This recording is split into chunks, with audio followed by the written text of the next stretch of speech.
শুধুমাত্র ১ মিনিটে আপনার দাঁতকে মুক্তোর মতো উজ্জ্বল ঝকঝকে সাদা করে তুলুন। হলুদ দাগগুলোকে চিরতরে বিদায় জানান। কফি, চা বা দৈনন্দিন অভ্যাসের কারণে দাঁতে যে অস্বস্তিকর হলুদ ছাপ পড়ে যায়, তা থেকে মুক্তি পেতে চাইলে এই সহজ প্রাকৃতিক উপায়টি আজই চেষ্টা করুন। কোনো ব্যয়বহুল প্রোডাক্ট বা ডেন্টিস্টের দরকার নেই, শুধু রান্নাঘরের সাধারণ উপাদানই যথেষ্ট। বাংলা হেলথ টিপস থেকে এই বিস্ময়কর হ্যাক শিখুন এবং আপনার হাসিকে নতুন জীবন দিন।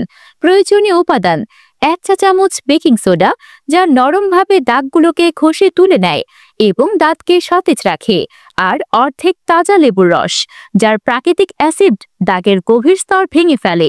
এতটুকুই অতি সরল। প্রথম ধাপ: একটি ছোট বাটিতে লেবুর রসটি বেকিং সোডার উপর ঢেলে দিন। ভালো করে মিশিয়ে ফেনা ওঠা পেস্ট তৈরি করুন। এই মিশ্রণের জাদুকরি বুদবুদ দেখলে আপনার মনও উজ্জ্বল হয়ে উঠবে। দ্বিতীয় ধাপ: টুথব্রাশ বা পরিষ্কার চামচে পেস্টটি নিন। আস্তে আস্তে দাঁতের উপর লাগান, বিশেষ করে হলুদ দাগযুক্ত অংশগুলোতে মনোযোগ দিন। তৃতীয় ধাপ: মাত্র ৬০ সেকেন্ড অর্থাৎ পুরো ১ মিনিট হালকাভাবে ব্রাশ করুন এবং অনুভব করুন কিভাবে দাগগুলো ধীরে ধীরে উধাও হয়ে যাচ্ছে। চতুর্থ ধাপ: উষ্ণ জল দিয়ে পুরোপুরি ধুয়ে ফেলুন। তারপর আয়নার দিকে তাকিয়ে দেখুন আপনার দাঁত এখন মুক্তার মতো চকচকে উজ্জ্বল। ফলাফল অবিশ্বাস্য। তাৎক্ষণিকভাবে দাঁতগুলো হয়ে ওঠে মসৃণ, দ্যুতিময় এবং হাসিতে ভরপুর আত্মবিশ্বাস যোগায়। সপ্তাহে ২ থেকে ৩ বার এই অনুষ্ঠান চালিয়ে যান, যাতে এই সৌন্দর্য স্থায়ী হয়। আরও ভালো করতে নিয়মিত টুথপেস্ট দিয়ে ব্রাশিং করতে থাকুন।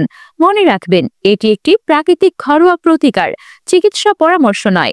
দাঁতের সংবেদনশীলতা, মাড়ির সমস্যা বা গভীর দাগ থাকলে অবশ্যই দন্ত চিকিৎসকের সঙ্গে কথা বলুন, কারণ আমরা সকলেই চাই শুধু সুস্থ, সুন্দর হাসি।